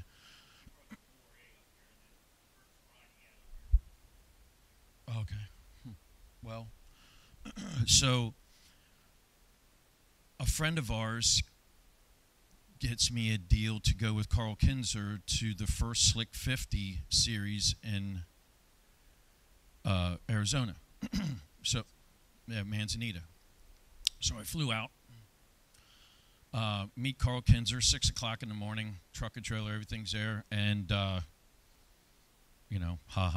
Lee Stauffer getting up at 6 o'clock in the morning. I know, it's funny. I wasn't going there. Yeah, but anyway. Met Carl. Hi, my name's so-and-so, blah, blah, blah. I'm here to help, whatever. And he looked at me, goes, yep, well, we got enough helpers. Sorry. Turned around, walked away. I'm in Arizona. Bob just flew me out so I can learn how to work on sprint cars because obviously I'm an idiot. And I can't even get a guy I can't even scrape mud on a car. I was so devastated. I felt like such a loser. So that night, I went to the racetrack, and I don't know how, but just the first guy I went to was Bobby Allen. And he went to his toolbox, pulled out electrical tape, stuck in his mouth like gum. He goes, what do you think the track's going to do tonight? I have no idea. And oddly enough, we were thinking about getting a cool over car through Ben Cook, and he had a cool over car that he was racing with Ben Cook. and I got to help him work on his car, and we won the consolation race. Your thoughts on Mr. Allen still being out on the road today? I mean, that's you talked about the drive that you've had, the internal drive to keep you going, to keep you focused. Lynn, he's been at this how many years now, Bobby? Well, he was go-kart champion back in the late 50s, early 60s, crap. Yeah. And so he's been going strong since 1960. Yeah. And he's still got it, to have that. Yep. I'm an old part. He's a little bit older than I am. He's amazing. Yeah. My thoughts on Bobby Allen. He has single-handedly constructed, in my eyes, and I'm sure he wouldn't be happy with it, but in my eyes, now obviously it's whom you surround yourself with, but he has single-handedly constructed a lot of family members and a lot of good people, don't get me wrong, to do a hell of a job. And everybody doubted him the first couple years, even myself. But to watch Jacob go around like he does now, I don't know, just makes me happy. Yeah. It's cool. I'll never forget. I was up at Lincoln the night Jacob won his first 358 sprint car race. Yeah.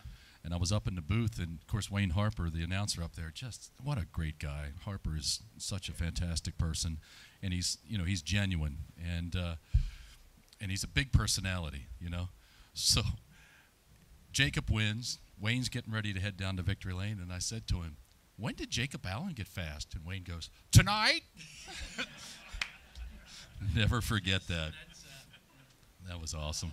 Yeah, but it is fun. It's fun to see Jacob have that success because, he's pretty unassuming, pretty laid back guy, and I think a lot of people had a lot of doubts, and I think he's not only enjoying proving to himself that he belongs, but I think he's really enjoying showing the racing community that he's the real deal.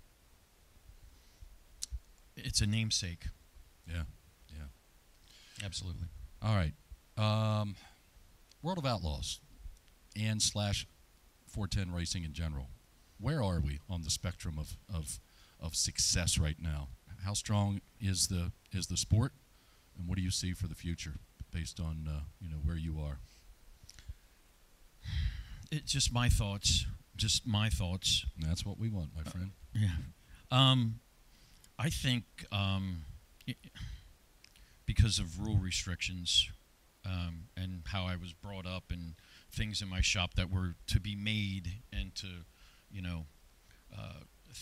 things to think about and construct, and that's what racing is. That's not going to the shelf and pulling it off as we all do still, but that part of racing I don't like, and I think I put it on myself to try to change people. Of if I'd have something wacky on my car, follow suit, you know what I mean, like, and then understand why I'm doing it, or what the reasoning behind it was, or and then you can open your mind and you can try something new. I do think sprint car racing. Now, we thought back in the 90s that it was going to go. We had Budweiser. I still have papers and papers and papers of demographics and all the things that our team went through. Budweiser, Busch Light, with the Apple or for the GM dealerships, anything, to try to get further. Excuse me, I'm sorry. And I think with the grassroots, however they want to say it, the big time NASCAR guys are coming down to where it all began, and I think there is going to be a resurgence in sprint car racing, and I think we needed something to shake the dew off the lily to freshen us up, and not first two rows people are winning, you know what I mean? Yeah. And that's boring, you know what I mean? Like, I don't want to tweet, hey, we ran 8th tonight. Why Maybe bother? next week we'll total the track that this setup will work at. Yeah. Come on. Yeah. Gotcha. Perfect segue. Wanted you to talk about the influx of the guys from the NASCAR community. What's that doing for the sport? What's the potential? Just on a side note, I had an opportunity to meet Alex Bowman, who showed up at BAPS last week. I got to tell you, super impressed with Alex as an individual. Wonderfully humble, grateful for the opportunity to run a sprint car. And I think what I admire most about Alex is that he has chosen on a pretty consistent basis to just jump into the deep end of the pool against some pretty stiff competition. I mean, there's plenty of tracks around the country where he could go that he could probably rack up some wins, but he's enjoying the learning curve, and he's incredibly humble. It was a nice opportunity. It was nice to meet him. I've never met him. A lot of my friends work down there, and I'm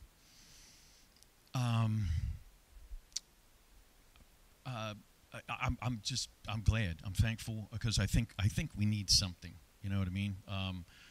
The tracks are getting fixed up. I think Williams Grove has a long way to go. Obviously, I used to say Susquehanna. We say BAPS now.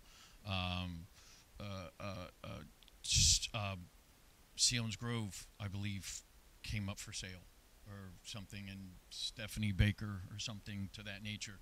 So there's something involved there that we could have really predominant tracks in Central PA racing, because bragging a little bit, the best drivers and the best mechanics are here, best engine builders are here. You know what I mean? We should have the best tracks, and we definitely have the best fans. Right? Yeah, well, that we do. That we do. I'll say this.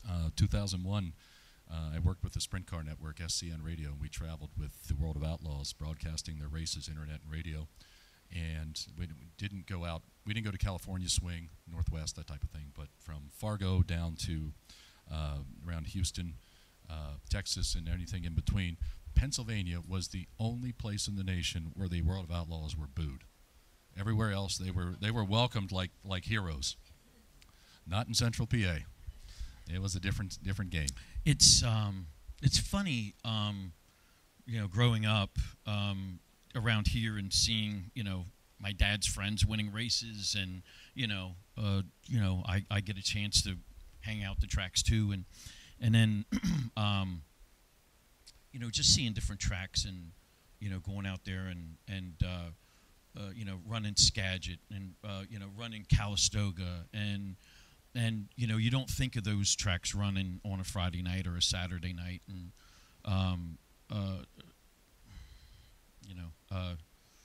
I had a point there I was going to get to. Shucks. We can come back to it if you want. Yeah, we can. I forget. I'm sorry. No worries. No worries. Been there, done that, brother. All right. We'll liven it up a bit. Your thoughts on the tire rule? Unfortunately, ideally, what would you like to see? Well, obviously, I want to have what we used to have. Open it up. Let everybody have a choice. So then, if I pick the wrong tire, then I'm going to lose the race. If you pick the wrong tire, then you're going to lose the race. Or vice versa. So. But it's all money, and it'll never come back to where we were. Never, ever. Yeah. So I hate the tire rule. Yeah. I hate it. I got you. We're a couple minutes past 3 o'clock. Are we okay if we run over a little bit? Everybody okay? Are you all right if we continue just for a little bit more? I think I can. Yeah, you think you can handle it? All right.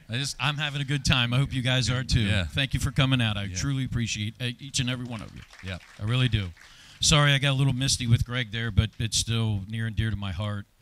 Kevin, we had a lot of great times. That's when Sherry and I posted something on the internet, good times with Kevin. He lived with me for a year.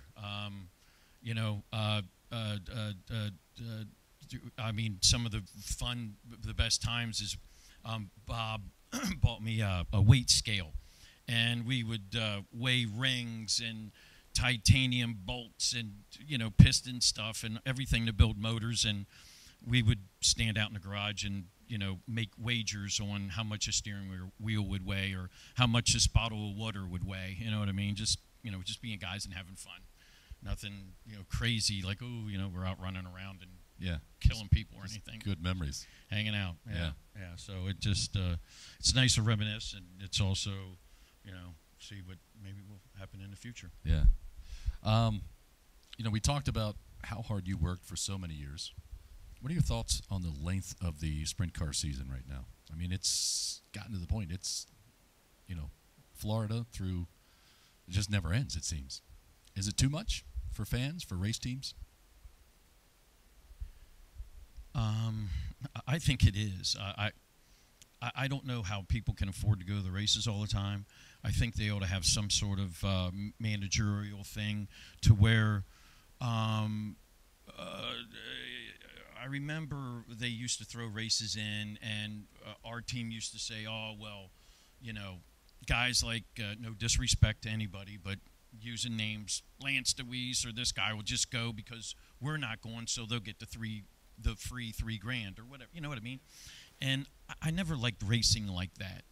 That's not how you race. You go there to win. You know what I mean? That's your first and foremost. Anything past that, you shouldn't go. If you're there for money, don't go. If you're there because you want to be famous, do not go. No reason to go other than to win. That's it. So,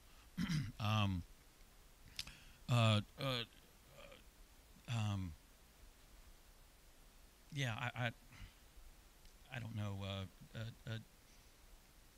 Yeah, I think things just, nothing's ever really going to change with all that sort of stuff. Really. Yeah, once you're there, I think it's tough to go back. It is. Yeah. But I think the teams have to realize that they, you know, I said something to Donnie Kreitz, and I didn't realize this, and he's like, Lee, the last full year I ran was in 1992. And I'm like, good God Almighty, I never even realized that. Didn't even think about it. But I think dollars and cents, you know, I have articles of Gary Beam and Chris Esch's father saying in Open Wheel magazine that, man, a rebuild, a brand new motor costs like $28,000. That's our rebuild now. How are we going to stay in racing if our rebuilds are that? Here's a funny story. Bob might not remember this, but I do. We went over to Gold Rush. We were buying a new trailer. And I was a Ford fan when I was younger. I had a 66 Ford Mustang when I was younger.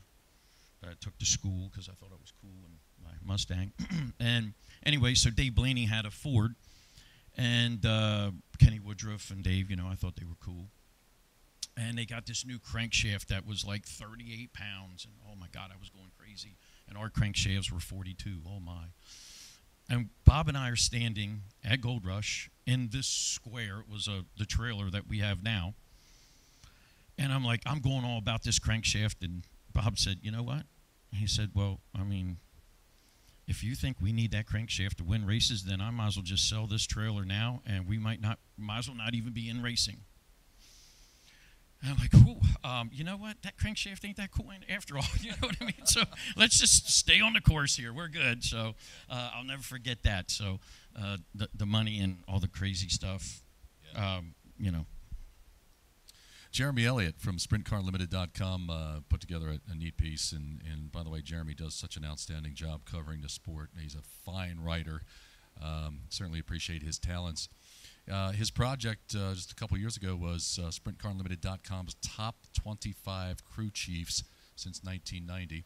And I believe you were number 12 on that list. Oddly enough, isn't it? Oddly enough, yeah. So this is funny. I'm surprised I'm even on the list, to be honest with you. So that morning, or the next day, a buddy of mine, Brian Matherly from Kading Performance, calls me. He's like, hey, number 12, how you doing? Good. How are you? So, you know, usually I get my ass busted a little bit for, you know, having a 12 car for 100 years and whatever, blah, blah, blah. So I'm just number 12. And I'm like, he said it a couple times. I'm like, what's the deal here? I don't get it. And he goes, you didn't read this? And I'm like, no, I didn't. And he's like, you're 12th on the list. I'm like, oh, no shit. Yeah. Well, that's cool. Okay. But what I really thought, and that was cool, but the thing that I thought was the most coolest about that was my dad was on it. Yeah, yeah. So. That was cool. That was a cool thing, man. So tell folks, what do you got going now? What are you doing? What's happening in Lee's world? Lee's world is trying to get his shoulder better from the years of grooving 7,000 million tires. It's healing. I'm good, old. Just kind of just resting a little bit mentally and physically, and getting just kind of hanging out, really. I was helping a couple guys very smally, minutely, I guess I should say, and that's fun. But inevitably, I'd like to be involved in something that I want to build, but I don't know. Can't take the racer out of the racer. Nope. Yeah. We talked a little bit about how being able to fabricate, being able to apply some math, being willing to take some chances, risks, can all play to your benefit. We've talked about how things have changed over time. One of the ways things have changed is technology, and you have in your shop a shock dyno, which has a degree of technology involved there, computer program, and there's some intricacies, and you seem to have caught on to that pretty well. Yes. For a guy who is claiming to be old, and yeah. You've navigated the learning curve. Thank you. Bob walks in one day and says, I want to buy you a Christmas gift. I'm sure he doesn't remember saying this, but I'm glad he did. A fuel flow bench or a shock dyno. And normally, I would have said fuel flow bench. And I don't know why I did. And the shock dyno, I think, definitely changed. Well, it changed our look on cars. It changed my look. It helped me to understand things, to gravitate, to get a little bit better understanding of things. Not saying that but it helps. It's a tool to help. Well, it gives you the opportunity to see it. It visualizes what's actually happening, puts that information on a screen in a way that you can sort of digest it and make sense of it, to know what the shock's doing under certain conditions with certain settings. Yes, and you were speaking earlier about Alex Bowman and some of those guys from NASCAR. What I did want to say is I had one of my very close friends ran the Red Bull Racing NASCAR. He had like 3 teams for Red Bull. That was like 30 cars for 3 teams, really. And I would meet the crew chiefs and everything, and they're nice guys, and they have their dress pants and dress everything. And I was walking by a guy, and kind of whatever, and I said to my friend, I'm like, that guy doesn't seem real nice. And he's like, nah. He's like, Lee, goes, all these mechanics never saw a car wash at 2 o'clock in the morning. And I'm like, you know what? That explains everything. How can you work on a race car and make it fast without working on it and just doing a computer? I just don't get it. I mean, obviously we do it with the shock down and everything, but I wish they wouldn't let them do it at the racetrack. Run with the seat of your pants and see how smart you really are. I doubt if you're going to be, but we'll see. At this point in your life, can you go watch a race? Can you go to a track and watch a race? Yeah. I'm still a fan. Sure.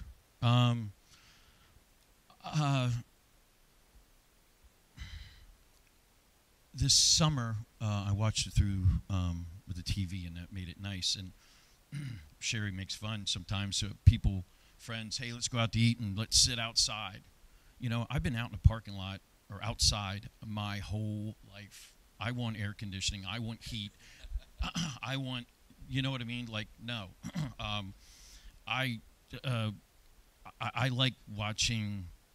I still love sprint car racing. I like watching, but you still got to be out there. But you don't have to go to every Lincoln Speedway, you know what I mean? It's the quality. When I went World of Outlaw Racing, the local, I don't mean to sound rude, the local guy left me a little bit, and then, not that I was better, not that at all. I just saw a different way of life, and World of Outlaw Racing wasn't the greatest. It just was just different for me, and it was just the next step in my chapter. Yeah. Well, I think that's probably a fair assessment. I mean, we've heard guys talk about the move from 358s to 410s, talking about the intensity, and then we've heard guys talk about racing locally in the 410 ranks against the World of Outlaws, how that intensity is ratcheted up just another notch, and that split second is all it takes for you to drop 2 positions if you're indecisive. So I think it speaks to your point. Yeah. Absolutely. All right. Well, Lee, certainly appreciate you being here. Sherry, thank you for coming out. Before we wrap things up, do we have any questions for Mr. Stauffer? Yes, sir. We'll start here.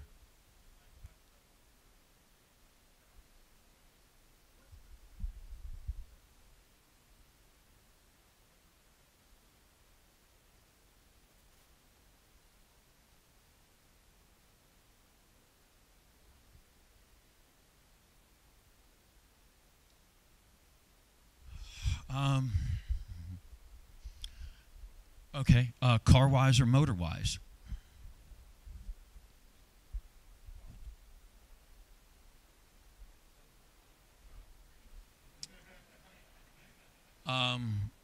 We were probably a month or 2 away from a magnesium block.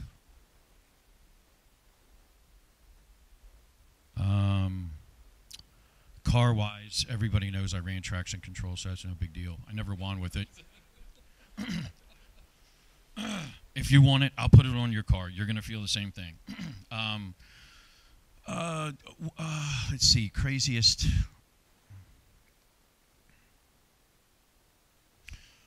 So not so crazy.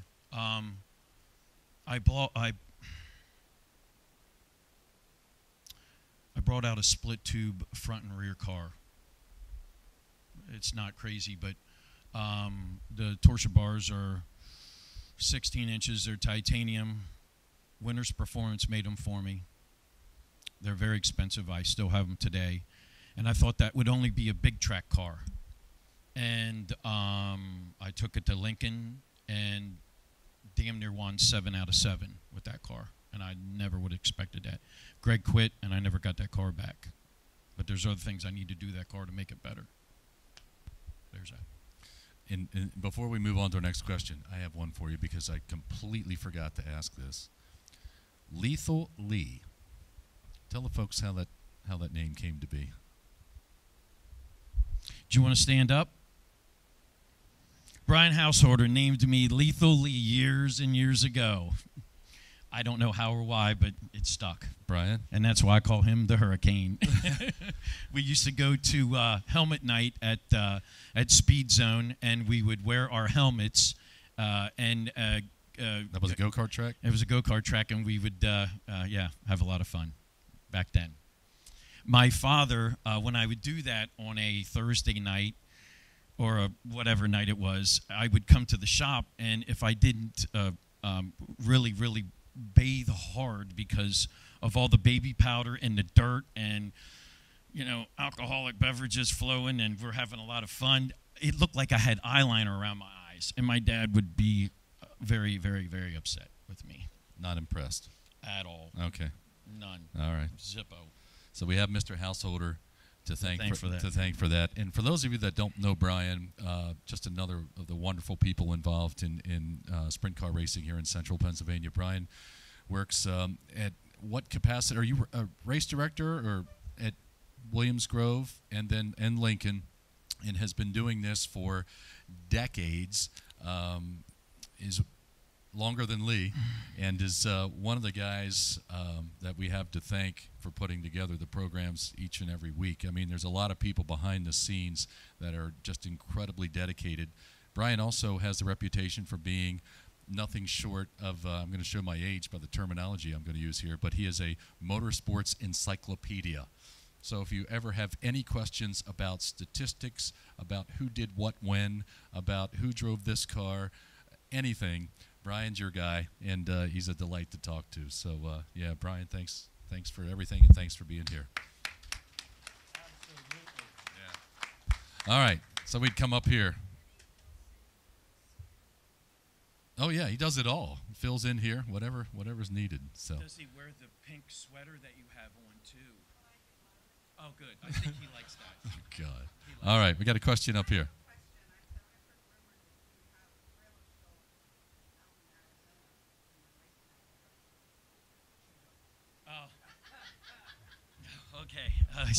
Okay, quick story. Oh, my. I'm in Arizona. I rented a apartment. It was the first time I heard of the snowbirds or something. I was in an apartment complex. 6 o'clock in the morning for me, phone rings. There was another kid with me. He was going to the World of Outlaws. Well, anyway, he picks up the phone, slams it down, says, somebody's out trying to steal our trailer, right? I'm like, I didn't know what was going on. So literally, other than this flannel shirt and underwear, I run outside to beat up whoever's trying to steal my truck and trailer. To no avail, was no one. And I said to this person, I said, when you talked to this guy, did it sound like maybe somebody that you would know? He said, no, it's not somebody I know. I said, oh, okay. Mm-hmm. Would it sound like George Williams said to you? You know, it might. So George got us up at 6 o'clock in the morning, ran me outside to not have my trailer stolen. And to compile that story, I left Arizona and went to Florida. I drove 3 days to get down to Florida. We raced Ocala, and I needed some Budweiser stickers, or I can't remember, whatever. And he sent them down to me. Well, that's cool. He did send them down to me. But he had a dog at the time. And that dog took a very nasty number 2, and he decided to put it into the container that had the Budweiser stickers in. So after sitting in a UPS truck getting its aroma, I get this sticker out, and yeah, I got more stories than you can even. That was George. Oh, yeah. That's hardcore. No. Ask him about Annecy's, and he'll hate me forever. But okay. Yeah. All right. Yeah. Talk about Charlie Garrett. Charlie Garrett and my father were very good friends. Charlie, when I knew Charlie was a drag racer, and he built motors. And my dad did shocks for him. And what I thought was cool about Charlie was he dragged a GT Opel. They're not exactly the manliest cars in the world, but they're light. So my dad would do shocks, and I would crawl underneath this car and put Coney shocks on and whatever. So my dad was, unfortunately, had cancer, and we didn't want to take, Dad and Bob didn't want to take what we knew or where we were at that time, which was pretty good, to be honest with you. Advancement in our engines they're just today, whatever. But anyway, Charlie, my dad asked Charlie if he would take over building our engines, because I couldn't do it. I couldn't build cars and build motors, and my dad dying of cancer So we had Charlie build motors for us. Charlie really liked Greg, loved Greg. We were leading, I think, the national a big race, and we were just flat out. I mean, it was like doing a time trial lap every lap, and we used up all the fuel with 2 to go. And man, Charlie, came in the trailer and screaming at me, not Greg, but me. And I don't know. A year or 2 later, he just wanted to build other engines for other people, and decided I wasn't the guy no more. Or as that's what I know. Meticulous. No, No, he was meticulous. Oh yeah, he's very meticulous. Yeah, Yeah. maybe I was just probably too heavy. No. I remember when I met Charlie the first time. A buddy of mine was working in some capacity with him, and he took me over to the engine shop. And Charlie came over to say hello, and he had I don't remember what it was. He had a component in his hand, and while he was talking, this is no exaggeration, a drop of oil fell on the floor, and he immediately kept talking, but he walked away, grabbed a shop towel, and wiped it up. You could eat off the floor in that shop. The place was just absolutely immaculate. And I suppose that's how you need to be to some extent if you're going to be a top-tier engine builder. But at that point, I had never witnessed anything quite like that. So, yeah, pretty meticulous. I thought I saw a hand back here somewhere. All right, we'll go over here.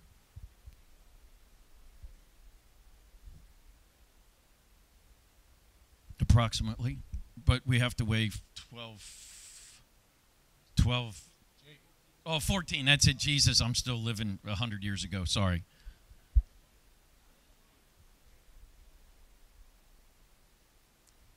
So our goal, Bob and Dad's goal was 1,000 horsepower and 1,000 pounds. I'd say in our time, we were at that time with that car, that everything at that time, I'm going to say we were right in.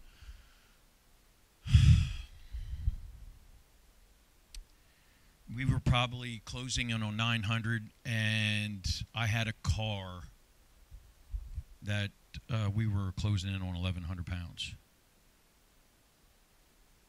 Quick time. I had to step on the weight scale to pass quick time at Sharon Nationals. Greg was so mad at me. Oh, my God. I had to do a lot of talking at the weight scales because I wanted to divert. I'm sorry, it's just me. I had to divert them from looking at the number to him and I pretending to bitch back and forth of a bad line, but it was marvelous. And we smoked them by 3/10. And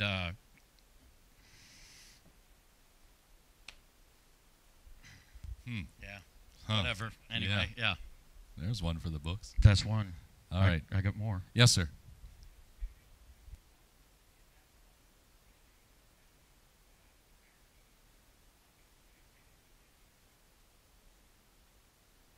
Next question, please. Okay. I'm sorry, honey. All right. I'm 24 years old, 25, a good old, where was I? Arizona. This is no kidding. I'm sorry, honey. So I drove 3 days by myself. There was a Hooters right down from my apartment. And I swear to God, I pulled the truck and trailer in, Budweiser all over it. I sat down, wanted to get some hot wings, and this girl knelt beside me. And her name was Happy. You know, and that's all I'm going to say. She just took my order, and that was it. But Bob's thing was if they ever wanted to get a hold of me, I was at Hooters all the time. Ah. That's not true, but I ate there one time and never saw that place ever again in my life, or that person. Thank you. Or any other person for that matter. Wings. He was there for wings. Wings. Wings. That's what Hooters are known for. Yeah. Come on. Yeah. Yes. George.